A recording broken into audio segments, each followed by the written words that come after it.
You've got to have a pillar. You wake up in the morning and what do? You work with a customer.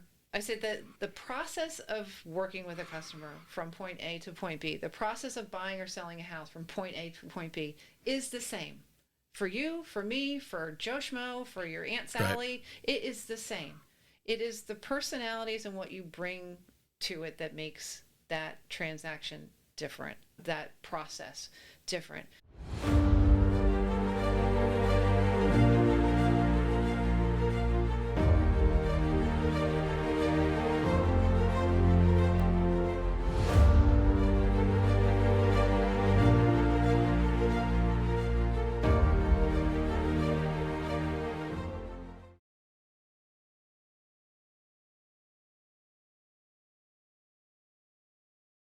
Hey, welcome back to the Real Estate Excellence Podcast. Today's guest is a true veteran of the industry, full-service broker, associate, educator, mentor, and community-driven leader who has been serving buyers and sellers and fellow agents in Northeast Florida for more than 2 decades.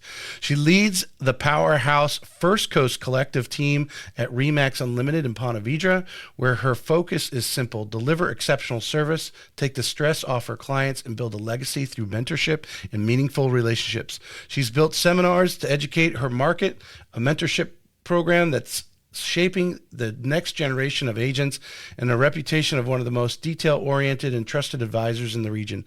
Whether she's navigating transactions, coaching new agents, or exploring local neighborhoods with her family, she leads with intention, integrity, and passion. Let's welcome the standout leader in Northeast Florida real estate, Sarah Olson, to the show. I can't wait to meet her. It does pretty good, doesn't it? I know. Wow. Welcome. Neat. I'm glad you came down. And I'm trying to think. Well, I did have Andrew Michael on. He was with REMAX Unlimited when I first started because we were friends and I needed people to come in for the show. Yeah. That was over 200 episodes ago. Wow. So I don't think he's there anymore. no, he's I took his office. that's just all right. He's with EXP, I think is where he's hanging out now. But you guys have really, we were just talking about having a retail front. Yes. And which is, Engel and Volkers takes that same kind of position. Yeah. Many other brokerages, obviously everyone does their business differently. Every brokerage does their business a little differently. Mm-hmm. But you are dead center in next to the grocery store, dead center in Nocatee, which is, obviously, I don't know, is it still rated one of the top 10, top places? Yeah, I think it still is. Because what places has several splash parks you're living available? on vacation. Yeah. Everywhere in Northeast Florida, you're living on vacation. But yeah. Tell me, since we're on that subject, there's a different clientele in Nocatee, I think. Yeah. I found that there are people who are attracted there because all the bells and whistles, but they're there shortly and they want to get out. Yes. And then there's others who might be living in other parts of the region and go like, hey, I want to go there. Yeah. And type of thing. So you have this kind of in and out type of thing. It's a lifestyle. Yeah. And some people get there and they're like, whoa, this is too much of a bubble. It's too crazy for me. Yeah. I want out. And then there's some people that it's the exact opposite. I can't believe why anyone would not want to live here. Right. I am a little concerned, and I think it's going to come. And not that Nocatee is the only place like this. Yeah. The golf cart situation. E-bikes. And the e-bikes. Yeah. These kids are riding e-bikes or their little electric scooters that are traveling at high rates of speed. They are. And I know we had an accident recently, I don't think it was in Nocatee, but where a teenager was severely injured in that. And they need to get a grip on that because I just feel, I think there's I saw an advertisement, an agent who does a lot of YouTube. He was talking about a Nocatee. Well, we know that there's Nocatee style developers or the same developers looking on the west side. Yep. But I was trying. I think he was even talking. Might have been in Duval County. But anyway, there's other communities going to be built like that, very nearby. Yeah. And it's just going to compound. And these e-bikes are getting out of control. It's not even. It's almost more. It went from golf cart, and then they changed the age limit for golf karting, whatever that's called. So there was that, and then it was the e-bikes, and now it's the dirt bikes. And the dirt bikes with the popping the wheelies, and I know now I'm acting my age, popping the wheelies, but we see it all the time in Nocatee. And the kids are popping wheelies, running red lights in the middle of the intersection. And they have helmets on, but it's scary. That's what mind boggles me. I know that the age thing was, because I live in St. John's Golf. and we became a golf cart community. We weren't before. Yeah. Even though we're in the golf course, it wasn't. You weren't allowed to drive golf carts on the. But I was on the CDD board when we did it, and we had a set age at. I think the county of St. Johns County was 16. The state was 14 on the golf carts. So St. Johns County's adopted the state because you can't where you get someone goes to court or whatever, so they made it 14. But you're 100% right. These kids are riding, they are literally riding mini bikes, which when I grew up, those were mini bikes. Even though they got the fat tires and they're low and they're not that big, they are mini bikes. If they're on the road, they need to have a license plate. Yeah. Yeah. Well, they're not on, and they're on the sidewalks. Yeah. But Which is even more dangerous. Yeah. And just yesterday I saw a group of the kids and they were 2 on a bike, popping wheelies. And that was just yesterday in front of the elementary school. And, I mean, kids will do what their parents will let them. Exactly. Or not know. Well, and unfortunately, a catastrophe is going to have to happen, as we all know. Yeah. We can go on with that, but let's go on with some positive stuff. I don't want to be on the hate page. Let's. Nocatee hate page. Hopefully, those listening, we never bought a golf cart, and we're not going to buy my kid. They can pedal up a mile up to the amenity center. Yeah. With their pedals. Yeah. Let's talk about your Real Estate Agent Success Academy. Yeah. Your passion in that. You started about 8 months ago, according to your LinkedIn. Going slow. Yeah. But it's something unique. Tell us about it. Yeah. So the Real Estate Success Academy it started with an idea of based on mentorship. It was like a light bulb that went off. I'm a great mentor. I'm a great team leader, mentor. People can come to me and ask me any question. I don't care what brokerage they're with or whatever.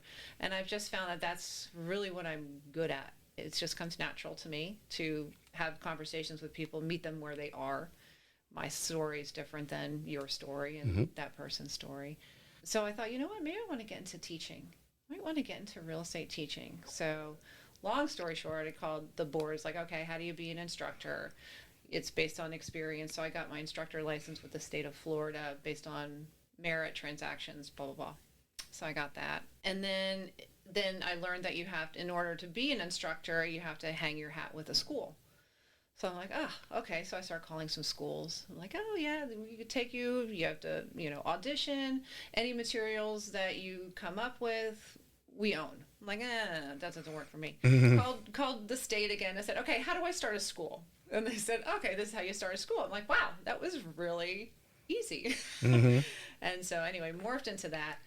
But I have found throughout the cycle of 20 years, 25 years in real estate is that there's a lot of coaches out there. It's Tom Ferry, Brian Buffini. I've been coached by all of them. Jason Pantetta, social media coaches. And they all coach their system, their tools, their scripts, their methods of moving people into sales. But also with coaching, they want to keep you in coaching. So there's no end. There's like, oh, something's not working for you. It's a subscription. Yes, something's not working for you. You need to do more cold calling. You need to do more door knocking. You need to do more things. Right. But real estate is an entrepreneurship. I did not come into real estate right out of college or high school. I had a career before real estate. And becoming an entrepreneur is not the same set of skills as having a W-2 9 job. to 5, yeah. Yeah, and you learn. And what I've learned after all this time is like, oh my gosh, having a business is no different than anything else, but you have to have, there's like the foundation, the pillars of being an entrepreneur. You have to budget. And most real estate agents have no idea what they're getting into. So they have their class, their license, then they sign up with a brokerage, and now the fees start coming. Oh, I wasn't expecting that. Oh, I wasn't expecting that. And then there's CE, and then how do you budget for changing markets? Every year, wherever you are in the country, your market has a busy season and a slow season. And most real estate agents, like here in Florida, come October, they take a vacation. Well, that's not when I take a vacation because I have learned that what you do in the fall bears fruit in January and February. So once you start running your business like a business and you understand how things, ebb and flow, and you can budget yourself, your finances for your family, right? Everything's separate. It's not always easy, but it's easier.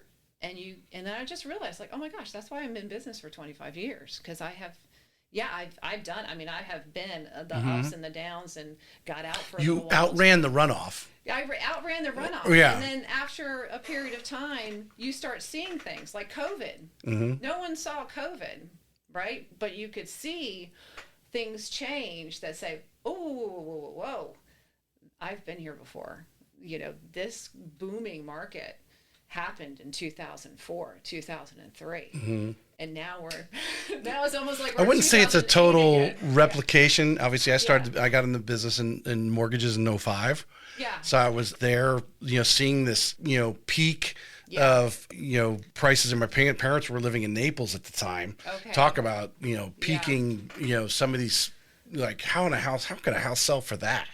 Right. Go for it. Now, if you still own that house that you owned in 2005 and 6, you now exceeded that. Yeah, but that it took peak. a long time. It's taken 20 years to do Yeah, there. it took a long time. Your whole budgeting thing reminds me of something you and I were talking about before the show, where I was putting all the data from the different shows into this metadata spreadsheet that it's creating for me, because it'll create a nice spreadsheet for you, all organized. You don't have to sit there and be a Excel pro at it. Right. But like you're saying, the trends or you have realized over time that your efforts in the fall pay off in January and February. Yeah. Where obviously in a lot of the country, we know half the country, more than half the country, because it's cold, nobody wants to move in January, February. But Right. Florida, people still do buy and sell homes. But when you start inserting all that data and telling an AI, ChatGPT, or any of the other AI models to so let's start creating this spreadsheet. Let's start creating this data. Now, I will say this, I've learned this from ChatGPT. You put in a lot of information and it creates that spreadsheet. It'll say, hey, it's updated and here's the link. Yeah. And you could click that link and save it. Because if you walk away and don't use it for a week and then come back, it'll say, hey, I need that information again. Do you have it? But if you have the sheet it gave you, you can upload it right back in and keep I going. didn't put a spreadsheet into ChatGPT yet. So. Yeah. Well, you just tell it that hey, I need a spreadsheet, Oh my and these are the gosh. columns. These are the things I need to Yeah. have in there. The information that it wanted, as it told me what information I need for the project that I'm working on. Okay. You could go in and tell it, I want all these columns, and then So funny. or Wow. and then you might be handful of inserts in and go, oh, you know what? I need to go back and add this other column. Yeah. Can you go back and with the information I've already give you, add this other column in there so when it's on the spreadsheet, right? Yeah. And so it has this data for you as what you're talking about. Yeah. Because I think you're talking about agents should be tracking Yeah. what they're doing so they can look back and go, oh, I've been doing this 2 or 3 years. I've always had a really good October. Yeah. I've Why is closed that? more homes on Halloween than any day of the year. Yeah. Historically. It's like the weirdest thing. It's like, I've got to trick or treat people. Yeah. So the question would be, well, what? Yeah, So why is October that? 31st. So we probably started that transaction in September, Yeah. maybe late August. Why is it that I got a Why is lot it? of action at that end of the summer, Yeah. beginning of the fall? And then maybe it could have been, track it back to an advertising campaign you did in June. Yeah. Who knows Usually what? it's just like more when people move. So when people move. And for here, we have the snowbirds that come in, but in our area, we have the grandparents that come, and nothing moves real estate more than babies. So now my mind is starting to blow because Yeah. I'm talking about this. So if you're an agent right now who is unorganized, which is most of you, I know. and not saying that I'm sad. totally organized, Yeah. but you can go into these AI models and say, hey, I just finished a transaction. Here's the customer's name. Yeah. Here was the address. Here was the lender. This is what they paid for it, whatever. I got the lead from this, and just start putting in that information. Yeah. And then when it's, it starts, save the spreadsheet. So who knows when it's going to be, when you're going to go back to it, but you keep updating that thing. Yeah. And then you could start asking it questions like, because obviously maybe you input when you did your advertising campaign.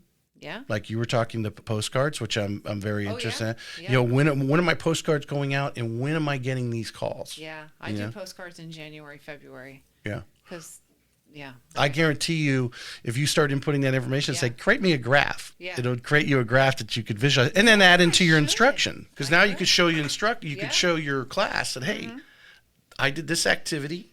Yeah. 60 days later, I'm getting these many calls. I'm closing on Halloween. Yeah. So What we did I do. do? I have a lead tracker that I have used. I don't know for how long, but I've used this lead tracker, and I have two big chunks of it. One is warm contacts, and one is hot contacts. And hots are the 0 to 6 months, or 0 to 3 months people. Same information, but it says it's source, where I got the person from. For me, is it a team lead or a personal lead? Has their name, address, what state. We just added this, what state they're moving from or moving to. Big one. Could set up a Yeah. Facebook geo-tracking if they're coming Right. from a certain area. Yep.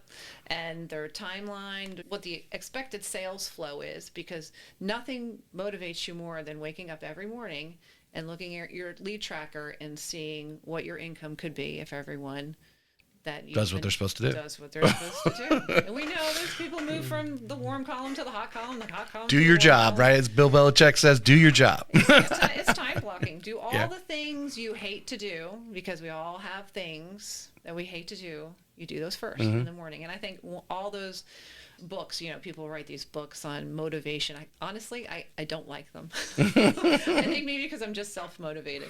But yeah, they always say, do the things you hate to do first thing in the morning. Yeah. Eat the And frog. then Eat the frog. That's the book. Love eat the frog. I have a little Yoda bobblehead on my desk with he's eating a frog. Little baby Grogu. Yeah. But it was Tammy Tingle from Century 21 up in Fernandina. Yeah. She was telling me she goes to AI and has it create the schedule for her, and because she likes to try to do everything she can, does routine activities before 11 o'clock. Yep. So 8 to 11, that's what she's working Yep. on, and asks the AI to create that schedule for her. Her month schedule in advance. Oh, nice. What to do. It is Yeah. amazing, and we could talk about that later. But let's go back about Greensboro College. I'm Oh going my to step gosh. back. Yes. 1994. And if you want to mention it, I wasn't going to mention dates, but you got a degree in accounting. I do. I have a degree. Yeah. What was young Sarah think? I mean, what did you visualize your career? What did you want to do? In high school, I wanted to marry Michael J. Fox from Secret of My Success, and I wanted to move to New York City. That's a true story. I've always, I don't know, accounting's like puzzle pieces to me. So when I went to Greensboro, I declared accounting as my major. And I sat there in the administrator's office before classes started. He said, I don't know why. I don't know. Long story on how I got to Greensboro. Actually, very short story how I got to Greensboro. But he said, it's going to be a 5-year degree. And I said, oh, no. I'm not in here for 5 years. How do I get out in 4? You told me. It's like, okay, done. And he said, well, most people don't claim their major and then actually graduate in their With that major. And I said, okay, I do. And so I did. Yeah, so I worked in accounting. I thought I wanted to be a tax accountant. So I did some bookkeeping and then worked for this wonderful company called Vanguard Cellular. Do you remember that? Yeah, nobody does. I worked for Altel. Okay. Yeah. So I know I was there. I was there when obviously when Nextel was hot in the 90s and stuff. Yeah. I mean, I got cell phone business. That's where me and my wife met. We were both working for Altel. Okay. Yeah. But, seeing that whole, you and I grew up, we didn't have cell phones. No. In high school, let alone in college, we didn't have email. I didn't have a cell phone. Yes, no. No emails. No. We had to go over to the computer lab if we wanted to type up on a Mac, up a paper. Yeah. Crazy. Yeah. Yeah. So I was staff accountants, and then my husband and I thought we would move to Pennsylvania to get married because our family was up there. Went up there, worked for a CPA firm, and I thought it'd be a tax accountant. I hated tax accounting. So then they moved me into auditing. So I did some governmental and non-for-profit auditing throughout the state of Pennsylvania. We were only there a year and a half. Moved back to North Carolina where we belonged and was pregnant with my first child, Emily. And I don't know if it was I was an assistant controller at the time for a fiber optics company there. And I don't know if it was the hormones or just being behind a desk. in the same thing every day, Yeah. cash flow statements and blah, blah, blah. I came home and I said, I'm going to go into real estate. I was like, why? Was that totally out of the blue, or did you know someone in Totally real out of estate? the I blue. mean, was there? The only thing I can think of, I don't really know. I really don't know. My mother and I growing up in Jersey, my mom and I used to go look at open houses all the time. We lived in this old row house in North Jersey. So I don't know if that was it. I don't know, but I never looked back. I said, well, let me just take the class. Took the class, passed the class. Well, let me just take the exam, passed the exam. I'm like, okay, let me just leave this high income job and be an at-home mom and be a real estate agent. Right. My husband's like, okay. Yeah. Well, I noticed according to your LinkedIn, which you have a decent LinkedIn, which unfortunately most agents do not. I will say, if there's any one thing, people say, well, of course, everyone wants to sell the high-end real estate, right? If you ask any agent, they all want to be out in Ponte Vedra or at Sawgrass, whatever, and say, you have to have a LinkedIn profile. People are searching you, and you've got to have something there. You do. And it's not that difficult because it's very static. Yeah. The date clicks when you're at your present month every month, right? How long you've been at the present job, it clicks over automatically for you. You don't have to change that. You just put in the start date. But anyway, you have a good LinkedIn where I was able to go in and really get a feel for what you're doing, because you get started. You're Rookie of the Year, which I want to ask you about that. Yeah. And then you transition to opening your own brokerage, Leap, right? Yeah, Leap Realty. Yeah. So tell the Rookie of the Year. Yeah. You come in, I think this is a challenge for most agents, whether this is their first year or third year and they feel they're struggling. What do you think you were doing, or did you meet someone that you mentored under? What was it that really got you off to a good start? I would say at the time, Coldwell Banker had an incubator program. So they did teach me things, open housing, door knocking. So they taught me skills, tools. But really, the Rookie of the Year was going to open house. And then I could talk to lots of people. So how can I say this? It was just going to open houses and meeting people and not being a pushy person. So I don't know if that's just ingrained in me. Well, was this the town you grew up in too? You were back in North Carolina. Now I'm in Winston-Salem. Oh, you're in Winston. Okay, so you didn't grow up right there. Okay. So we took this little hiatus to get married in Pennsylvania. It was a mistake. Came back. So Winston-Salem is where I got my license in '99. And the Rookie of the Year was just doing open houses, and you have floor time. So actually back in the day, before cell phones and people could find what they were looking for, they would actually call a real estate office. They would see a for sale sign, and they would call the phone number. And behind the desk of the other side of the phone was some real estate agent in a little cubby answering questions. Right. And I just very quickly learned how to have a conversation with someone. Answer their question. Don't, whoa, what are you doing? What are you doing? Oh, I got let's get in the car. Let's get in the car. It wasn't like that. Well, I think the key to that too is also answer the question, but with a positive, I'm going to say, spin to it. Yeah. You don't want to be like, no, you don't want to live there. No, you wouldn't like that. Yeah. That's a turnoff. But I've got some other areas that I think you might like. Well, that's the thing. When you go to an open house, yes, you're helping the seller by doing your open house, but then you quickly learn that most of the time you're not selling the house, that you're doing an open house. Although my colleague Nicole does it all the time. I don't know how she does it. You have to ask her. But you're there. Hey, here's a product. Thanks for coming in. How can I help you? Where are you in your journey? And just being this counsel of service. Your service, and that's one thing.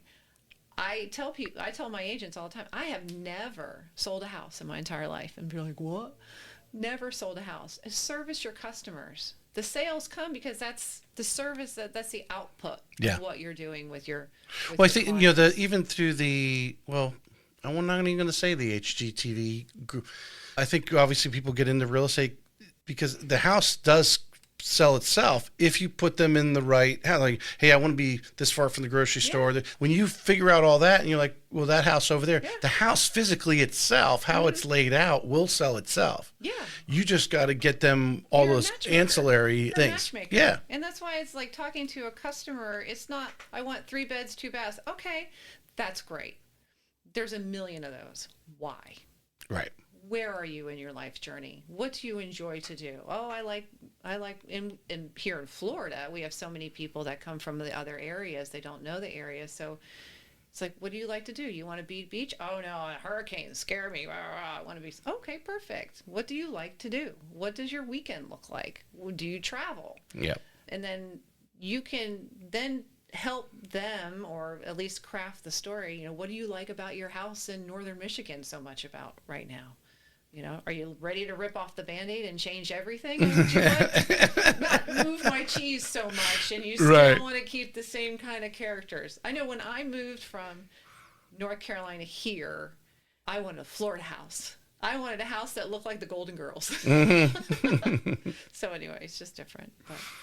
Well, that part goes back to lifestyle. I know you're saying. Yeah. I remember coming down visiting before I ever moved to Florida. Parents and friends of theirs, because I went to college in Charleston, so coming to Palm Coast wasn't that, at spring break they had their friends that I grew up with. Anyway, we're in Palm Coast and you come down and they were on the canal, the pool right there. You walked right out, boom, you were in the pool. It wasn't like Cape Cod. It was a little different, and you fall in love with that. Atmosphere, and obviously what they're looking for, you've got to find out. Yeah. So you're rookie of the year, but then you quickly, in 2008 even, if the date is correctly, you opened your own brokerage. I did. What? Why? Everyone in real estate knows what 2008 did. I don't know. Maybe we just saw something shiny. No. Well, it's that thing when you said earlier, it might have been before the show, when people say they're going to stop doing something, you're going to step in and do it. Like, whoop, I'm going in. Yeah. I think it was 2006 and 2007. I was with my wonderful business partner at the time, Patty. Just love her. And I was just feeling the slowdown come. And when you're in a partnership with someone, you split in money and all the things, it hurts when there's a slowdown coming. So there's a slowdown coming, and my husband also, and you're going to love this one too.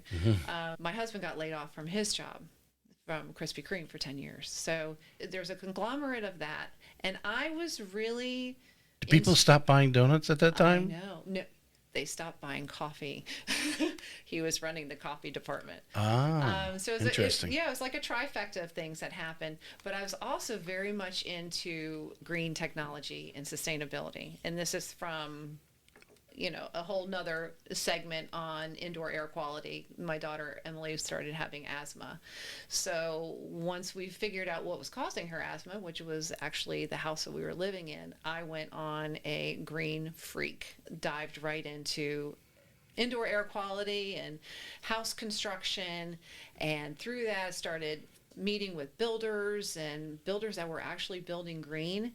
And I wanted to take the knowledge that I was learning through these green builders and bring it to Coldwell Banker and even start a green division within the brokerage. And I was like, what? What's that? No, that's stupid.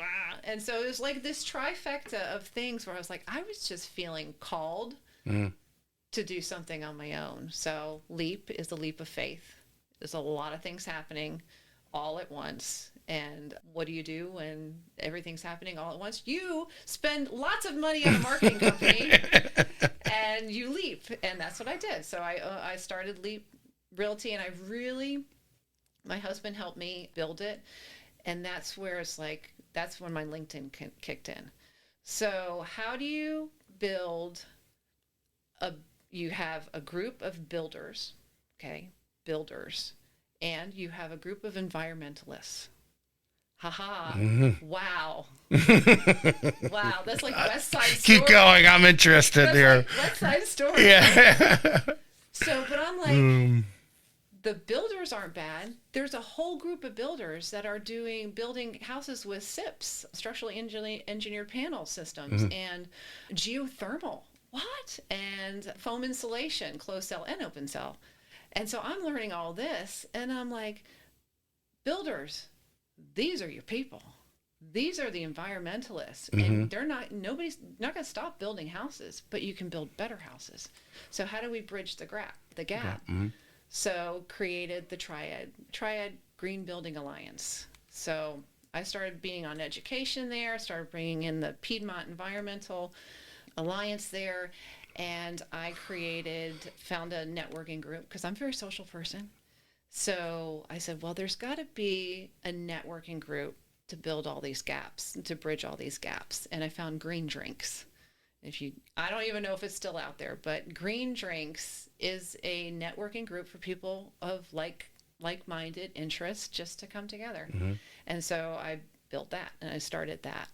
So LinkedIn became who do I know that can help me, help the builders, help the environment, bridge the gaps of all those wonderful things. And hey, guess what? I'm a real estate agent. So I started working with a lot of builders in 2008, 2009, 2010. We were doing great. 2011, we were doing just fine. So we held in 5 years because I had a niche. And no one knew. Most real estate agents did not care, did not want to educate themselves, but then they started being like, hey, you know what, this makes sense. I'm interested in what you know. I'm interested in learning. And so maybe that's the education part of it. It's very much into learning and education. And then, hey, once you know what you're talking about, now you've got confidence, Mm-hmm. So there was enough, and I can see that in that area, especially that time of, the greater North Carolina, greater Charlotte. I think everyone would put Charlotte in the middle of all that. Yeah. Of that kind of, I don't even know how to describe. I don't want to say they're environmentalists because that's not correct, but just that generation that is coming in, and now, people are starting to talk about this, right? Yeah. Obviously I don't know when Tesla put out their first vehicle or whatever, because when you were telling that story, I was thinking, the electric vehicle and all that. Yeah. You're starting to generate this, green generation. They're starting to think these ways. It was unique. It sounds like you had enough of these builders within a reasonable distance of you to work. Because obviously if they're, 100 miles away, it's just not going to, pan out. The builders their backgrounds mostly were engineering. They come from an engineering background. Mm-hmm. What I found is that they did not have a real estate agent voice, somebody who understood what they were doing, how they were building. And green is green. Green saves you money. It's not about being a tree hugger. Well, I think the negative side, would you agree or disagree with this? The negative side is, unfortunately, a lot of the green sometimes costs you more up front. It costs you more up front, but it pays itself back. And if you're there long enough. Not maybe today. Yeah. Back then, not so much. Right. And so I had the voice. I would probably agree with that you're probably right. Not because you make that statement. I think when it first came, I think what has happened now is they see this niche market, and this is just a perception. They see this niche market of people who say someone buying a Tesla. Now, it's got huge technology and it's all that kind of thing. But there's this niche market for it that are affluent professionals. And they're saying, we can get the best dollar out of them because they're so passionate about having an electric vehicle or, in this case, a green home. They'll pay more for that. Yeah. Yeah. That's true. Yeah. That's true. So then they start raising the prices. But anyway. That's but this is really interesting because I don't know if I've had anyone, but to really narrow down, and that, I think we often get that question when we go to these sales seminars, like, what's your avatar, right? Yeah. Well, who are you? Who is your ideal customer? Right. Well, I mean, you're in sales. Anyone who wants to buy what I'm selling, that's my customer. Right. Exactly. But in this case, you got into the passion, your daughter's situation.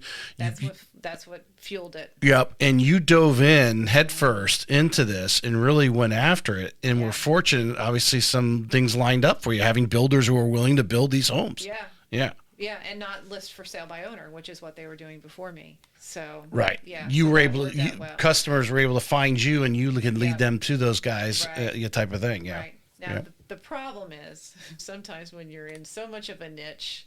Now, I was still doing other real estate stuff, and we ended up having 2 offices, one in Greensboro and one in downtown Winston-Salem, which were Main Street, Center. Retail front, which I think I was the first one ever to do that in that area. Mm-hmm. Oh, we were using tablets. I was all electronic. This was before cell phones. Maybe Crackberries. Yeah, tablets. We were doing all of that. But the builders ended up being moving to the bigger bulk of my business development. So, what happened to builders. And then that's when 2010, 2011, and the builders started drying up. Yeah. And that's when... I don't think people realize and I've told this story before because it was a couple of years ago. When the construction costs started to go up a few years ago, and the builders couldn't really predict what the house would cost when they got finished with it. And people started getting these, hey, we need to charge you an extra $40,000 for your house because of cost. People don't realize that prior to the 2007-8 collapse, if you look back the previous years, obviously in 2007-8, building went down. Yeah.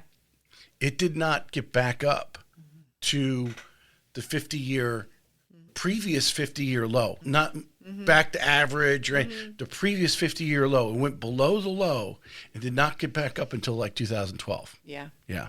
It's crazy. And that's a low. Yeah.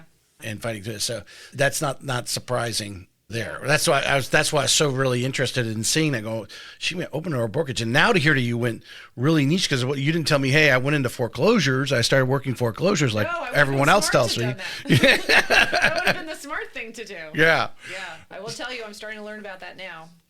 But, so, what are some of the things in here? You make another slight move. I don't think it's as not as obviously not as big as Leap. Your leap of faith there in 2008, but. Hear your story of what brought you to Jacksonville, but you end up starting, the First Coast Collective, right? Right. Yeah. First Coast Collective in May of 2020. Yes. Yeah. So we moved to Jacksonville. My husband hey, honey, this is great. Go get a real job. This conversation in 2012.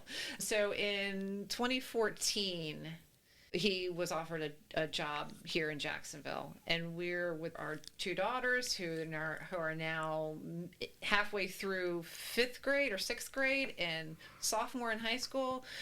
Hey girls, guess what? We're moving to Florida. Yay. So we moved here to Florida, and of course I didn't have my license here in Florida, and I had a realtor here.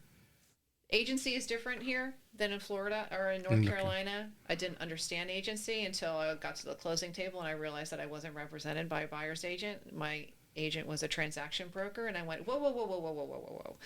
So anyway, that kind of ticked me off. How do I get my license in Florida? So I did that.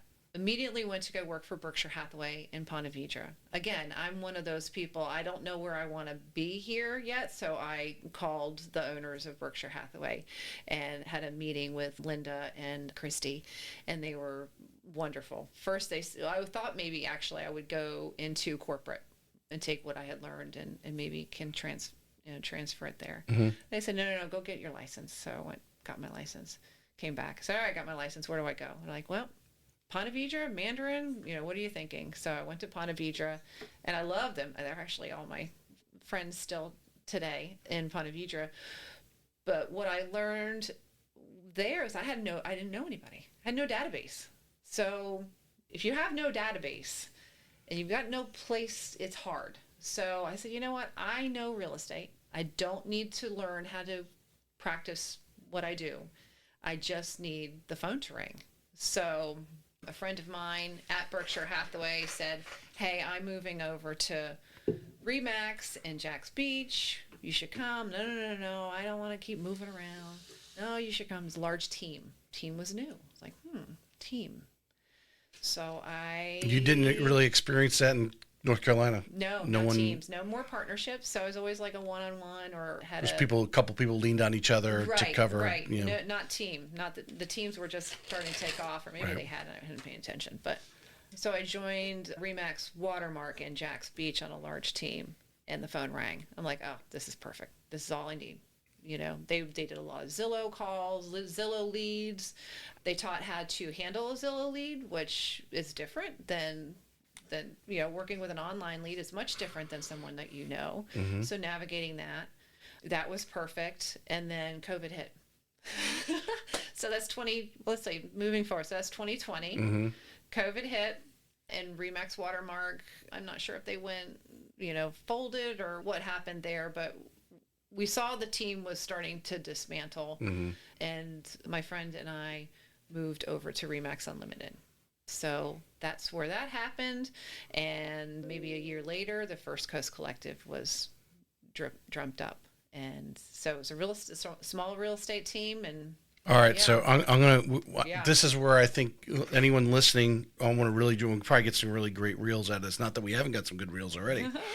Because you have this vast experience. You've done some things that some agents have visualized or dreamt. I've seen some people start some teams. I'm like, are you serious? You're starting a team? You've only been in the business like 12 months. And how are you going? I mean, you have enough credibility at this time. Yeah. You have enough bats that when you say you're forming a team, there's agents, your reputation probably at this point, they're probably like, hey, I want to be part of your team. Yeah. Yeah. That's sort of thing. So I think, one of the first challenges, obviously, in the experience, but you had already owned your own brokerage and who you're bringing on there. Now you're going to start a team. Are you a little selective of who comes on that team? Very. Yeah. Very. Yeah. It's a personality thing. So Selective on the team. Selective on the team, but I'm also like a yes girl. Like, you come talk to me and you got a cheerful personality and all the things. I'm like, yeah, let's do this. Let's do this. So I have a small team right now. It's just me and Nicole. We had some transition over the last year, 2 years back, but we had 4 people total. Catherine went to go work for Toll Brothers, which is where Catherine belongs, at Toll Brothers. With just because of the slowdown, it was May of 22 when the rates started to go up, and I think it kind of has shocked. And of course, now we're at the highest rates in 25 years. Yeah. And the other gal left to focus more on her family. So we are going to be expanding our team by the end of this year, but we're still working on. I'm a giver. Like, I want people who work with me, I want them to make as much as they possibly can. Like, I want them to live a long, wonderful, comfortable life doing what they enjoy. But you also have to work. You have to show up to work, and you have to do the hard things. And I'm very, very fair from the financial part of my team. Like, if I'm giving it to you, then it's different than if you earn it yourself. But our team meetings and our training is all about you earning it yourself. So I would much rather, what do they say? Teach them. Yeah, I want you to be so you can be on your own, but not want to. Yeah, you can feed a man a fish, but if you teach him how to fish, he can feed himself the rest of it. Yeah. But don't leave my pond. Right? So, yeah. Because having seen some teams we moved here in 2009, so I've seen some of these teams and seen obviously things come and go. And now that I'm very in touch with a lot of the agents, some of them I've had on, and then they're creating teams and then moving teams and stuff. There's a lot of, it's a challenge because like any broker, and you've experienced this, and if you're not adding value to them, they're going to find somewhere else they can go, whatever that value is, whether it's leads or just educating them, whatever it is. If they're not getting that regular flow. Now, of course, there's always the agent who could survive wherever they're at because they're just going to go get it themselves anyway. Right. Yeah. And it's the decision fatigue. So most people will move and find a different home because they're spinning their wheels. There's something wrong with their process or their system. It can't always be money. And I can tell you this because I can look at the different brokerages and the different splits and the different transaction fees, all the different things. And the grass is not always greener. It's almost just like moving money. I promise you, like REMAX or Coldwell Banker or Berkshire Hathaway or EXP, even the Florida, cloud-based. The Florida Homes Realtor, the 100% commissions. You start looking at the money and you're like, okay, but where's the support coming from to grow your business? What are the tools that you're getting? What are you paying for? And what are you putting into it? It's all pretty much about the same. No matter where you are. What do you think is the biggest challenge for growth for an agent? That's doing all the things, they're getting business, but there's certain things that are always pulling them back. What are some of the things that you've noticed over the years? That is the difference between an agent, whether they're doing in this area, 6 or 7 million to be doing 15 million. Yeah. Self-sabotage, is that such a thing? You could label it that. I would say I mean, I have my ideas. we People have heard my show. They know I've expressed this all okay. the time. So, I'd say they don't have the right system or tools. So you've got to have a pillar. You wake up in the morning and what do? You work with a customer. I said that the process of working with a customer from point A to point B, the process of buying or selling a house from point A to point B is the same. For you, for me, for Joe Schmo, for your Aunt Sally, It is the same. It is the personalities and what you bring to it that makes that transaction different, that process different. So, which in turn leads to referrals and so forth, the enjoyability of it, or the less stress, as I forget how we expressed it in the intro there. So I think another lender told me, I'm going to claim this as my own. We are in the business of getting in front of as many people as possible who are making a real estate decision in the near future. That's our job. We are here to sell ourselves.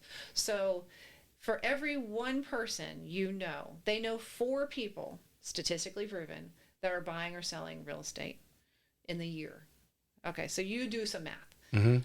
So if my customer who I just sold a home knows 4 people who are moving in a year, do I want to let that person ever forget who I am? No. Do I want to ask them, just keep in top of mind throughout their conversation, throughout the year? So you're never let your customer feel like, oh my gosh, I should read you a text from a customer. Oh my gosh. Go for it. Want me to? Yeah, go. Yeah, why not? So back in Winston-Salem, I had these groups of lovely New York ladies. Now I don't even know when this was, but she tracked me down and she called me last week and she goes, oh my gosh, Sarah, you were so hard to find. All I remember was your name, Sarah, and you worked at Coldwell Banker. So I called. Anyway, 30-minute That was good. The Coldwell Banker, actually, there was a good accent on that Coldwell Banker. Coldwell Banker. And so she tracked me down. She called Coldwell Banker. The lady was so nice. Shelley Lang, if you're watching, thank you. She found out my last name because she couldn't remember my last name. And of course, Denise goes to the Google. You're so beautiful. I'm just going to throw that in there. Anyway, after having a conversation, she texts, and I said, I absolutely love that you remembered me and tracked me down, yada, yada. She said, oh, no, Sarah. I want to put her accent in here. You made an impression on my life, and a positive one, and whoever I have in my life are individuals that God intended me to meet. There are no coincidences in life. Sarah, everything is planned. I hadn't spoken to this woman since I left North Carolina. And even before that, it was probably, 2008, 2010. Yeah. And she's ready to sell her house. I mean, I don't know. I don't want to toot my own horn. I totally have faith in exactly what she said. I totally agree with that. But so anyway, coming back full circle, it's a relationship business. So if people are spinning their wheels, they need to talk to more people. And don't count sales. Like, oh, I need to make this many sales. I tell my agents, forget the sales. Face to face, you're making appointments. Your job is to make appointments. And the easier it is for you to make an appointment, the sales will come.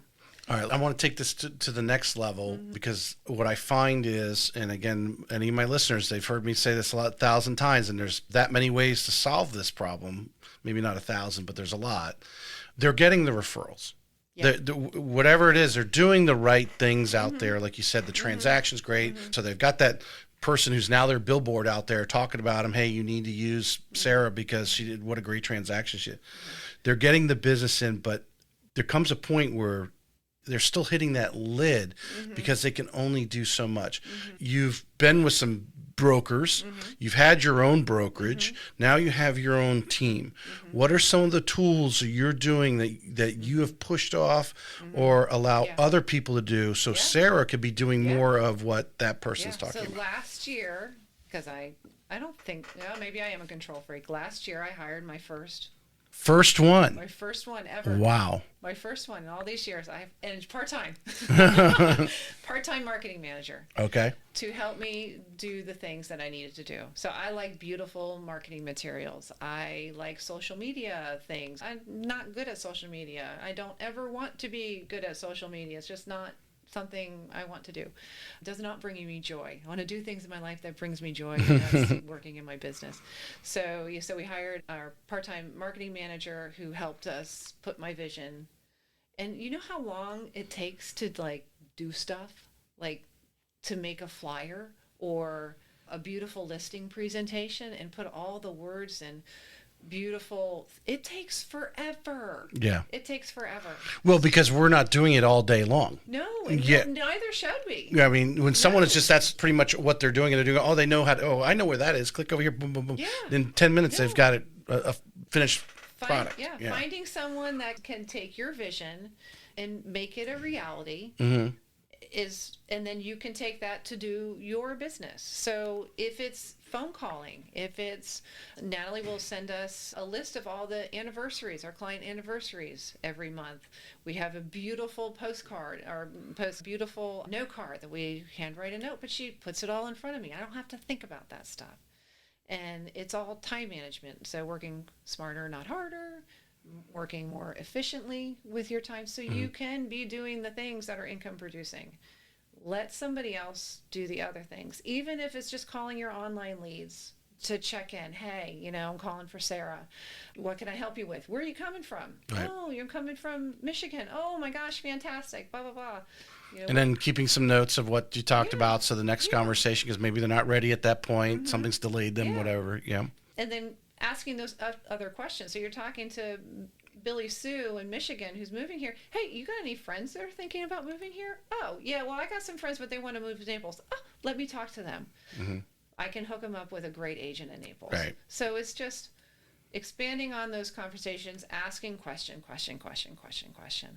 You tipped on that's exactly where I wanted you to lead but I'm totally surprised you went 23, 24 years without having some sort of, I figured maybe when you were running your brokerage, especially dealing with the builders, because having worked for a major builder here in town from the lending side, I mean, obviously a build, whatever, it's 6-8 months a year. I could have been a contender, but no, I'm just starting. But because there are a lot of great agents out there. We see them on the Jack's Real Producers. I see them come up, and I've had a lot of them on that are at this point where they've hit a lid. There's only so much you can do by yourself. So much you can do, and you have to take that leap that you talked about to say, hey, all right, I really like someone to be I really want a solid transaction coordinator. Let them do the contract, send it over to me. I can overview it and then send it out, and not sit there and I don't know what chore. Well, I think everyone's a little different. Yeah. What chore don't you like? Right. What is it you don't like doing the social media? Well, then let someone else do that. Yeah. And we do have a transaction coordinator that we subcontract out. So that I did we started doing that a few years ago, and that's been great. Of course, all the VA customers that we do ourselves, and even with like Nicole, who started with me a couple years ago, brand new real estate agent. She closed 17 homes her first year. Oh, wow. Yeah. Just do what I tell you. Say what I say. And she transaction managed them all herself because you have to learn. Yeah. You have to learn. So when you have a transaction coordinator, you're their boss. Well, you can't review what they've done unless you've done it yourself. Exactly. If you have to fill out that contract so many times, and then you don't have everything. There's always, an addendum that, comes up for this. Yeah. So let's look again for the listeners out there, these agents that are out there, because I preach all the time. I really feel agents' career can be broken or made by the brokerage they lined up. Now, again, there's always an agent that could come out of anywhere just because wherever they worked before, their experience, their mindset, whatever, their entrepreneurial mindset, they can come in. They can work for any broker, no matter how good or bad they are, right? But a lot of, I think, the people who fall out made the first step was wrong, and that was choosing the brokerage. Based on what you know, you've been in the business, you've worked for different brokerages. What are some of these steps that an agent should, if they haven't got a brokerage yet, thinking about getting the business, the first brokerage, or maybe they're in a brokerage right now and they're like, oh, maybe I should move. What are some of the questions they should be asking, and who should they be asking to figure out where's the right place for them to do their business? Yeah, most agents, when you're brand new, you're going to start with the brokerage that's right around the corner from you. Or maybe even your girlfriend worked there, or what? I pass Watson every day, right, and it's right outside my neighborhood, so I'm going to go there. And the broker's going to welcome you in. They're going to talk to you. They're going to have a great conversation with you, and everything's going to be great because they want you. You know, when I started real estate, I came from an accounting background. I interviewed the brokerages because that was my background. And I've realized that they just, because that was your job, to go in and ask questions to figure out where everything's at. Wait, why does everybody want me? They're not even. I don't even come with anything. Why do they want me sitting here? Wait a minute. Right. No. What are you offering? So a list of questions. It's your personality. It's understanding what they're offering. How are they going to train you? Are you going to come? And again, meeting the agent where they are. Does this person need a mentor?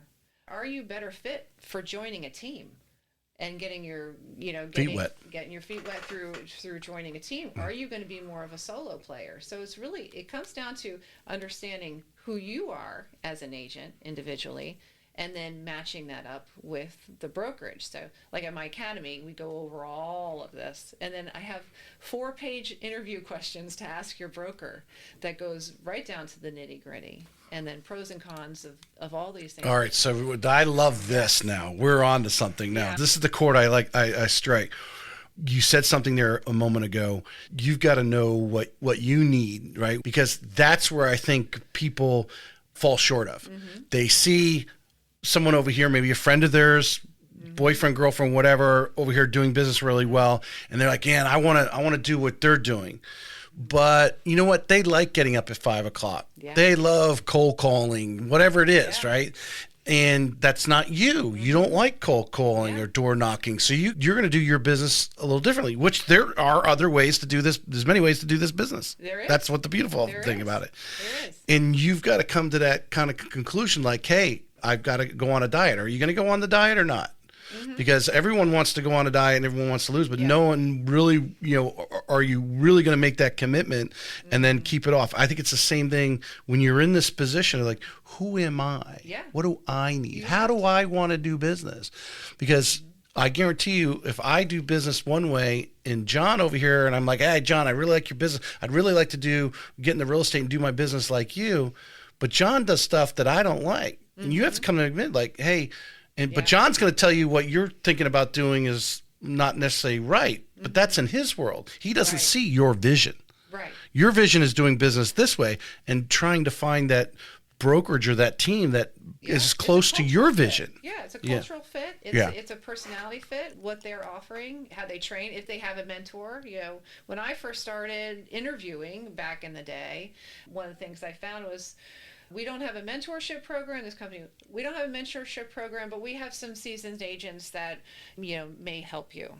Well, may help you is not, that's funny money. May is not a good right, word. If they like you. That's like me hoping that I'm going to have a good year. Yeah, I'm just going to sit here and hope that things happen. Yeah. No. So I do take a different approach to finding your home in brokerage for a new agent, or maybe even just evaluating where people are. Right. And we can have all the finances laid out. They're offering me, this is the financial structure. This is how I'm going to get started. Some companies won't let you hold an open house until you've been through their training program. Right. That's great. If that works for you. If it doesn't work for you, then that doesn't make any sense to do that. Some teams will, you join a real estate team. If they'll have a new agent, they might want you to be on your own first. But the team, if you're joining a team, and you're a new agent, you're going to be paying to join a team. Does that make sense for you? Yeah. So, well, to understand that that's part of I think a lot of people lose, we were talking the other day about lending and like hard money. Hard money right now, basically the going rate is like 12%. People are like, whoa, hold on a second. They're looking at the house you're buying, how much money you're putting down, and then telling you whether they're going to give money. They don't really look at much else. No. So that's the cost, and the cost that they can write a check like at that moment in time. You're not having needles stuck in you and your teeth pulled to get a loan. Yeah. But that's the cost of doing business. And to get into the business, like you said, if the team is the way you're doing, you've got to, there's multiple people on that team. Maybe they're doing lead buys, all these things that you got to pay for it somehow. And we're all in the business. We're not nonprofit. Exactly. None of us. And now the fortunate thing is, it's not like you're having to write a check every day. It's off what they help you get. So it's a pay-for-play situation. And I think the people have to come to the realization of that, because they're already looking, I'm going to get my X percentage of that. No, you're going to get that X percentage minus this, and because all the things. But you're also not paying for sales sign, and you're not paying for or putting it on a credit card. Yeah, you're not paying for a website. You're not paying. The expenses of your entrepreneurial business are being funded by someone else. Yes. And that's great. You are paying for it in your commission. Which any entrepreneur will tell you, you're going to write a lot of checks. And when you get started to do a business just for a bunch of stupid stuff that had nothing to do with your business doing. Right. I mean, and you will write checks that you don't know if you're ever going to get a return on investment, let alone, how many entrepreneurs, it doesn't matter what business you're in, have blown money on marketing stuff that they hoped would work. And I teach in my class. Yeah. All the things you should not spend your money on. And then, I can't remember how many things I have some tools and subscriptions that I'm like, you must spend your money on this getting started. KCM is one of them, Keeping Current Matters. For a new agent, get started with Keeping Current Matters. Right. Since you brought that up, because I find that interesting too, what are some things over the years, or, I assume you teach them how to, because new things are coming out all the time, how to evaluate a new widget, new shiny thing that flashes in front of you? Yeah. I'm kind of like, if Instagram is telling me to buy it, I should not. You're like my wife. That's my rule. I bought some mushroom coffee. I told her it wasn't Instagram, it was TikTok. I bought some mushroom coffee too. Yeah. It gave me a headache. Yeah, there was $9. Yeah. So the business of being in front of people is no different. It's a relationship business. It's a face-to-face business. Getting your appointments set, face to face. And so the tools that real estate agents should invest in are ones that provide value. So I love Keeping Current Matters. They provide value that you can do a social media script on there and, put it on Facebook or Instagram and all those kind of things. It's I assume it sounds like it's educating you. It's educating. And giving you verbal ammunition. So when you are in front of somebody, you actually have a topic to talk about. Yeah. And somebody can find you and be like, this person knows what they're doing, and it provides value. You could also blog about it, whatever you want to do about that. You can form an email to your database about it. But the AI stuff is, I'm still new. New. I'm still learning all that kind of myself. Do you feel, I probably know the answer to this, but to get your explanation, one of the reasons why too many agents unfortunately fail, or last year, what was it, like 70-something agents, 70% of those agents did not actually transact? That makes me sad. Yeah, it does, from the standpoint, because really, I have seen, because when I'm searching out guests and so forth, I'm looking at numbers, and some people who were doing it well, even up through, even before COVID. But, obviously, if you weren't doing well in 2021, you weren't getting out of bed in the morning. You stuck a sign in the yard, you got offers. Now, challenging part, as I'm sure you experienced, you had customers, but you were fighting with multiple offers. And if you weren't winning, how do you win those when there's 10, 20 offers on a house? Right? You had to learn how to do that. Some people were really good at it. Yeah. And that's why you're successful. So that you were getting pushed out from that standpoint. But I'm trying to remember where I was going with it. But the agents who were doing well at that time, and then these last, I don't know, I guess it's been about 2 years now, about roughly. Rates went up, but now it's really settled in. And of course, as we got towards, I don't know, obviously elections and stuff like that, throw people into, it's all how they're feeling and so forth. Some agents have really struggled, where other agents have actually excelled. Have you noticed that? Yes. They've actually done better in this Yes. market. Yeah.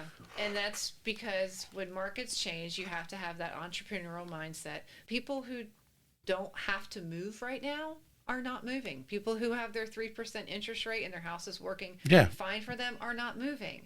So what do you look for when people aren't moving? You look for people who have to move.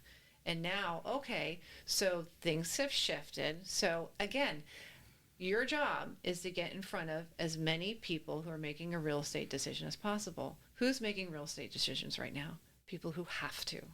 Most of them are not because of happiness. They're because of divorce. They're because of a loss. They're because of Job change, relocation, military moves.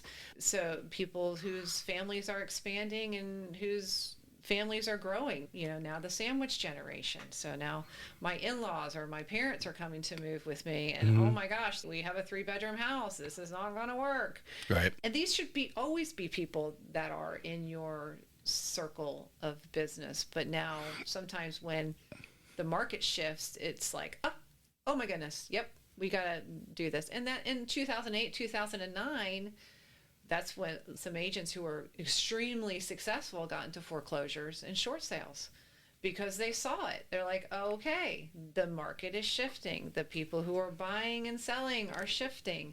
So now how do we shift with it? And I would say, how do we service the customers in need for where we are in the market? Yeah.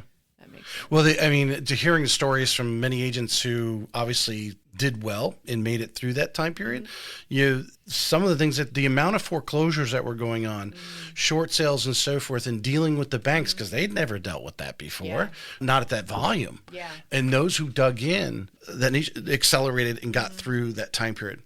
You chose in 2008 with Leap to take that niche. Yeah. Do you have a niche today that, obviously it's not the only thing you do, but you try to market your avatar that you try to focus on right now? I don't. We are doing more first-time home buyer seminars because I love first-time home buyer seminars. My daughter is a first-time home buyer. She bought last October. So always first-time home buyers. And then we're starting with seller seminars because my team really excels with selling homes in, markets that are not usual, like we're not in a usual market. But no, as far as I only sell $5 million plus something. Right. I mean, my office or green homes. Yeah. Florida. I mean, I thought it would be like the green Mecca. Don't even get me started. The builders here are not the builders there. It's actually, I mean, that market's probably not North Carolina market. Well, no, I mean, a lot of people North Carolina is still a state people are going to. Yeah. I think it goes back to the thing we mentioned earlier, the cost. Yeah. And I just don't believe the products that cost to build the green home cost that much more. Now, I imagine maybe the technology does, like any technology, right? I mean, these big TVs, they were $1,000. Now we can get them for a couple $100, right? I think the markup is there because they feel the customer who's paying for it has more money to do it. It might be different now. I know like Providence Homes builds with open cell phone installation. I think and one of the other builders does Energy Star rating. I don't know if it's DR Horton but there's different Energy Star. But I think there's a lag too, in the builders are definitely good old boys. Yes. And until they have these Elon Musk 20-year-olds move in and start to infiltrate their business and start going, hey, you can actually do this and it's not going to cost you anything more and your house is more efficient and you can brag about it. But the average person who lives in their house is usually 5 years is how long they stay in their house. So are they willing to pay for something above and beyond now? Well, that's why I always with the solar panels. I mean, to me, that's not been solved. One, to make them efficient or from a cost effectiveness, but then it's like, okay, I put them on my roof, but then the insurance company wants my roof replaced every 10 years, especially if you're selling it. If it's 11 years old and you're trying to sell 11-year-old roof, it's like, it's like a crime. Right. But I got solar panels on top of it too. Now what is this, I don't know if geothermal, if you can't do geothermal in Florida because of the what's under the ground is more sand. I don't know. Was that, Geothermal. that's your green stuff. That's amazing. But anyway, I digress. We got right back. To, Yeah. we went right back to 2008. There was something else, and there was something else I wanted. Well, niche was the one. That was the. Don't have a niche here. Yeah. No. I wanted this. We get this in here, and I try to get this in a couple minutes because I wanted to talk about grit. We talked about it before show. Yeah. And the love, laughter, and consistency. Yeah. You know, you've been doing this long enough. You've seen agents come and go, a lot of them, I'm sure, over the years, for not being able to persevere for whatever reasons. Right. But tell us why you love real estate. I love it because every day is different. Every day is different. Like, I don't know if I have ADHD or what, but I keep a routine. But I'm meeting new people every day. And you never know what's going to happen. Like Denise calling me last week. Like, it's like, whoa. And things like that. There's little miracles that happen in this business. And it's really because of the people that just come in. So every day's different. I'm always learning because the industry changes. And then, I've been in it so long that you start seeing cycles. So it's just, I'm not behind a desk. Yeah. I can go to the grocery store at 2:00 in the afternoon if I've got no appointments, and that's where I need to be.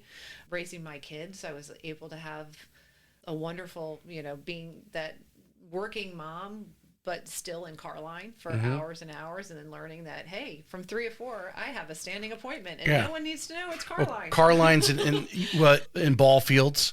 Yeah. You're out there. You're marketing out there because you're out there, and people start talking to you. The Jacksonville Jumbo Shrimp sponsoring the Duval Medical Society tonight with my REMAX shirt. So. Exactly. Yeah. The second part was laughter, and I prepped you a little bit because there had to be some times when there was some lows. Oh yeah. Yeah, we're really questioned whether why you should be a real estate agent. Oh, I'm always tell us about maybe one of those times, and then now obviously you're laughing about it because you're thinking about it in your head right now. Yeah, there's a million of them. Yeah, tell us one that really got you down, and then how did you persevere through it?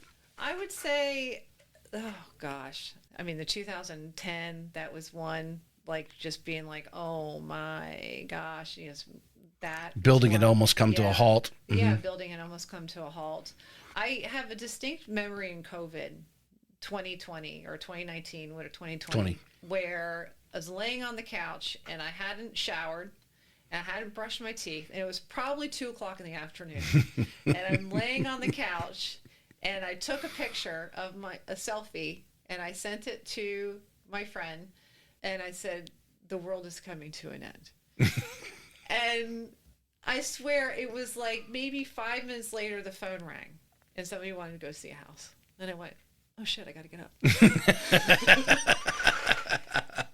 And I really felt like this is it. Yeah. I'm going to have to go get this. Oh, I hate saying it. I'm going to have to go get a real job.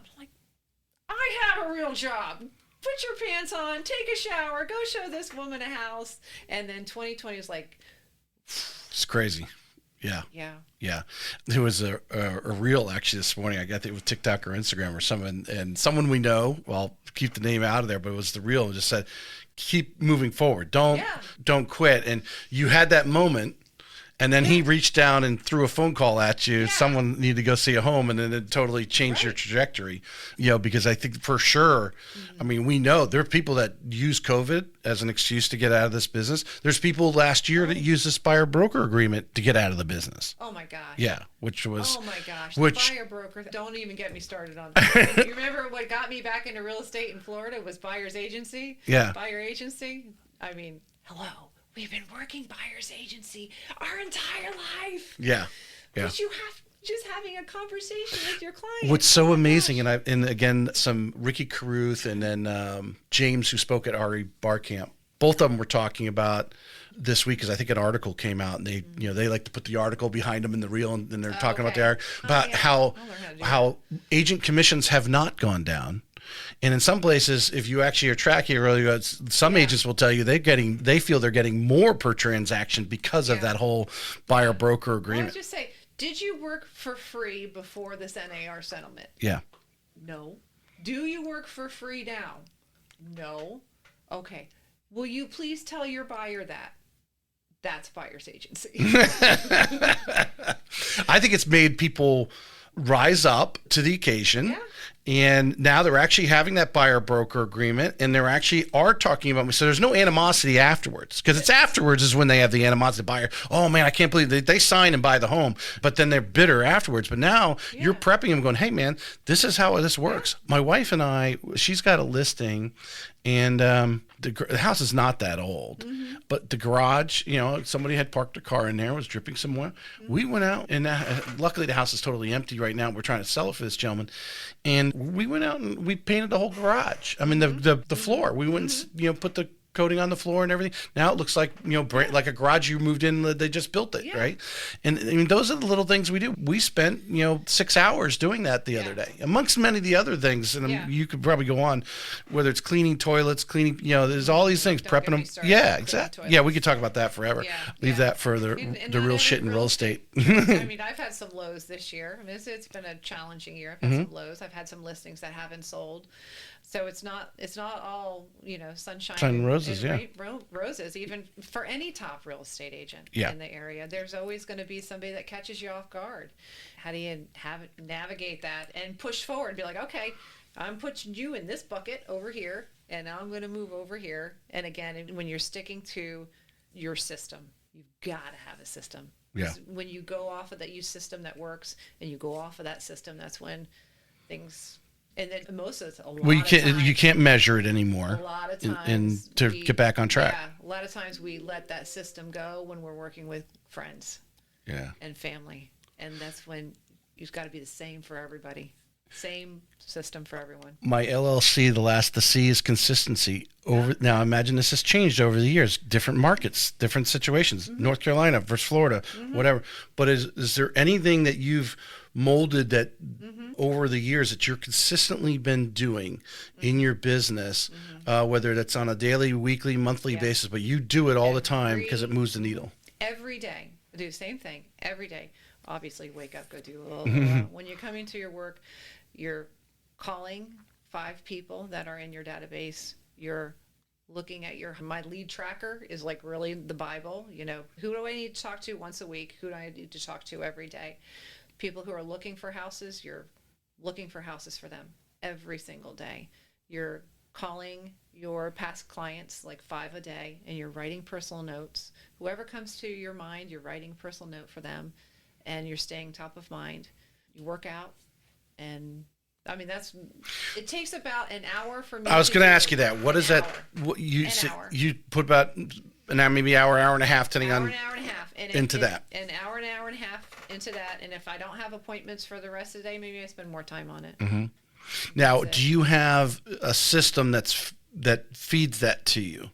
How are you? I wish I brought it. I have this book. It's paper. It's called The Organized Agent. And I love this paper book. It's a calendar, and it has all the daily activities you can do, and I plan out my whole week. Nicole uses it too. She has a lot more words than I do, in color coding. But I fill it out every week, and it's like my Bible. But it's called The Organized Agent. I love it. The people you're calling every day, obviously someone is hot. Like they're ready to make it. They're ready to make something happen. They've called you. I'm moving here. You've got them on a search. You're just waiting for a house to come up to make an appointment, or you're saying, "Hey, you know what? Let's just go make an appointment." So you're paperly going in there and say, "Call John and Sally. Call John and Sally. Call John." My lead tracker is my Google form. Okay. My Google Drive. I'm connected. We have tabs for all the agents on there. But that's my hots. So those are people who are my active listings. So active listing every day. So you just go to hot. I know I got to call those people. Yeah. I'm calling them until you take them out of the hot. Yeah. Or I'm looking for a house. I was like, okay, look on the MLS. Is there a house that fits their needs today? If so, text it to them when you want to go see it. Listings, the same thing. Any new activity in their area that would have an effect on that listing. So a new house that popped up that's priced $10,000 less. I want to know it today. I don't want to know it next week. Are there open houses in that neighborhood? Do we need to do an open house this week? So every single day, and that consistently just takes like an hour. And it's doing what you mentioned earlier. You're talking to people. You're interacting with people. You're reminding them you're in the real estate business. Whatever. I'm here every day, and you're doing that because, I think again, go back to the thing, whether it's, birthdays, anniversaries, and Yes. those things. I mean, there's all these CRMs that already tell you all Yes, that. yeah. You just got to get the information, which you can go on Facebook. Half the people have their birth date in there, you go on their birth. I mean, do you use social media to stalk them a little bit to kind of maybe have something to talk to them about? Kind of like I stalked you this morning, sometimes, yes. I mean, you certainly can. You certainly can. Yeah. The graduations are happening. Wishing somebody a happy graduation. Once you start being in the business now I haven't. How many people bought a home from me last May or ever every May, ever in May? Happy anniversary. So, you're calling them, hey, I'm going to send you a real estate review. So you have a system for a real estate review. So you're not spinning your wheels. You're always doing, there's always something to do every single day. You have to time block, you have to make a plan for it, and then just keep to that plan. And I tell new agents too about just building your database with mortgage lenders. And when you become a new agent, everyone wants to know who you are because the referral, home inspectors, they all want to know the realtor. But okay, so, and I'm going on a tangent here, but that's great. I'm a real estate agent. You can do home inspections for me. What can you do for me? Who do you refer your friends and family to? How can you put me in front of? Exactly. So it's and again, that's actually a great question. I was talking the last show. We kind of got into that a little bit because I feel. Yeah, the agent is the pinnacle. Yes. It is the housing industry. The agent is the pillar to it all. And they do have the ability to refer out. And people may think this selfish because I'm in the mortgage business. Why are you referring 3 people? Because to me, you have no credibility when you do that, or you have less credibility. Tell me who your number one person is. This person's going to get it done. And you're going to have, now I can give you a couple others if you feel you need to shop. Yeah. But this is my go-to person. That go-to person, if they know you're the go-to person, they're going to give back. Yeah. If they know they're just one of 3 or one of 5, or maybe sometimes you refer because you're not really good at controlling your client, you're not going to get much return thing because it's a shot in the air for them. It's like, okay, my name. And so to really create those relationships, I mean, over the years, you've probably gone in and out of different people were good for a while. And then, maybe whatever, this life happened and they lost interest in doing that business really well. That kind of thing. But how those relationships have really made the wow, like you described, the stress less transaction. Yeah. It's a relationship business. Yeah. It is. And we use building your database as far as, your vendors in ways of, okay, Mr. and Mr. Home Inspector, because home inspections I'm speaking about because there are differences. We have some that are mold specialists. We have some that are independent. We have some cost-friendly, budget-friendly, and some who are not budget-friendly.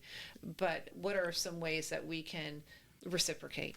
And usually when I say reciprocate, that is hey, how about this direct mail piece that I'm getting ready to do? Exactly. Can we co-brand it? Exactly. And have a good message on it. Now as an entrepreneur, I'm offsetting my business expenses while providing value and in a strategic partnership. Or maybe there's a seminar that we can do together. So I have seller seminars that I do, and those are sponsored by a title company. The title company will get into that a little bit. Let's finish with that. I know we're running. We can talk forever, but try to keep the show to a little. This is probably actually the longest. Well, not the longest show. Close to it. I want to be the longest. Yeah. There was one that went really on, but you said homebuyer seminars and seller seminars. Yeah. And I think being in Nocatee, that's the seller seminar. I think would obviously. I don't know the homebuyer, the new first-time homebuyer.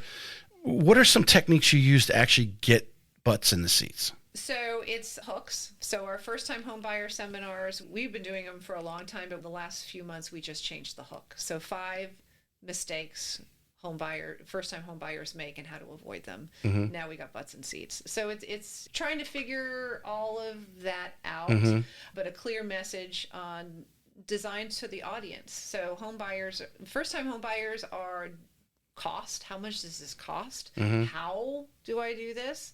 They're also very open to understanding how a buyer's agent helps them. I mean, my first-time home buyers they're sponges. They're just like, if they got a father-in-law who thinks he's for sale by owner, go out and do yourself. Don't pay.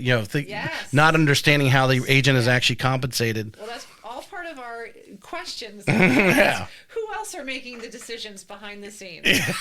We would like to know your deal killers up front. Yeah. So we can head them right on. And I do. I always say, That's is good. mom and dad in town? I would like them to come to the home inspection. I would much rather have these conversations with mom and dad because, yeah, we call them the deal killers. Yeah. And the seller seminars is the same thing. It says the challenging market. And people think, who would go to a home seller seminar? I don't know. The 3 people that showed up last time. I think that's a great idea, actually. Pricing your home, why you should stage, how the cost of staging, the cost that's expenses, the cost expected, and guess what? We talk about the NAR settlement, what that means to you, and how nobody works for free. I think the seller seminars, I mean, thinking where you're at, Nocatee, and knowing how long houses are staying on the market right now, how do you separate yourself in a cookie cutter neighborhood? Yeah. These planned urban developments where there's like half a dozen models and your models every other house. Yeah. Well, it's strategy. Yeah. So with sellers, and the seminar talks a lot about the emotional part of selling your house. Selling your house stinks. It's awful. It's intrusive. It's absolute. Every day you have to clean something and close a toilet seat and open a blind, and nobody might show up. Or somebody says they're going to show up and they don't show up because real estate agents tend to do that. It's not fun selling your house. And what sellers have to understand is that they have memories in their home. They have raised families in their home. Personal attachments. And when that for sale sign goes in the yard, it is a commodity. And that's what we talk about in seller seminar. This is going to hurt. This is going to stink. This is going to be uncomfortable. But to get the best dollar for your home, this is what we need to do. Do you want to be comfortable, or do you want money in your pocket? Right. Because that's why you're hiring a real estate agent. Exactly. And the real estate agent has to understand, come to the table with strategy, which is timing. I love when sellers call me in December or January to sell your house, and I can say, all right, we're going February 15th. What? That's too early. Do you want to be first out of the gate? Or do you want to be last out of the gate? You've got no competition right now. People are coming into town. By March, I'll have your home sold. And we do that time and time again. It's just, that's right. It's understanding the strategy and something different. Like your house has to set itself apart somehow. Do you have some agents sit in on these seminars these seller seminars? Because there's some agents that need to sit in on your seller seminar. I should do you should do. Yeah, I mean, I would do. Maybe we should put something together. An academy offshoot. Yeah. We should just because, I mean, there's no doubt the reason why some of these houses are sitting. Everyone will tell you, well, the first reason is price. Yeah. All right. It's funny. The only one who can break through is my wife, and that's because I had an emergency bypass. But yeah, there's a lot of agents out there that they're really striving. Some of them have only got, maybe they got 1 listing or 2 listings. We know there's some agents got a bunch of listings, and why are they sitting? Yeah. The collaboration of ideas. Okay, we know price is number 1, but is there something else maybe I can do? Sometimes it's the way you approach your seller from the beginning. Yes. That you can't overcome. Yeah. So when you go to a listing appointment, you want the listing. And what are you saying to that seller when they're interviewing 5 other realtors? Are you just give me, like, I'll do anything you want to get this listing? Well, we've got to back that up. We have to have a different conversation because you're not a nonprofit. And when you list a home, you are spending money on that listing. And I've had a couple this year that have expired. I'm not immune to all of this. Yeah. It hurts. I mean, that's not a good business strategy. No. So you have to be able to approach that seller from the beginning. And how do you do that? You have to do your home. You just, Yeah. Yeah. So anyways, it's a whole, that's probably. That would be just a good, lunch and learn to put on. I think there's always something you can pick up out there. You go to somebody's, you might sit there and listen to someone for an hour talk. Yeah. And if you can pull 1 or 2 things out of there, like, maybe I try that. Well, I didn't ever thought about that. I thought about it, but then I went off on the back burner. Now you just reminded me, now I need to do it. And then that makes it all worth it. And having your system too. So now, of course, we have these beautiful marketing materials. So I don't have to think about it anymore. I have a system in place, and guess what? It's in paper. And we go over with the seller. So I don't have to, the process that I follow. And there's so much going in. I mean, you have to know how to price a house. Yeah. You have to know its place in the market. Yeah. You know, so. I appreciate you coming on today. Thank This you. was jam packed. We probably could talk for 3 hours, but Part two.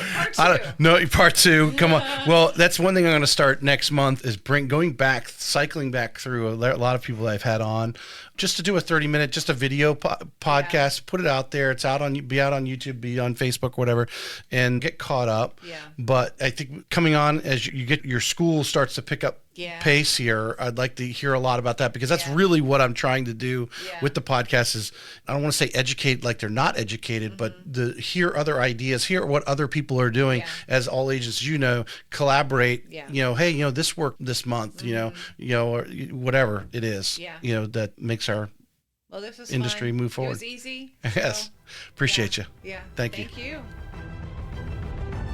This may be it for today's episode of Real Estate Excellence, but we both know your pursuit of excellence doesn't stop here. To connect with the best of the best and really take your skills to the next level, join our community by visiting TracyHayesPodcast.com, where you'll meet more like-minded individuals looking to expand their inner circle and their personal experience. That's available at TracyHayesPodcast.com.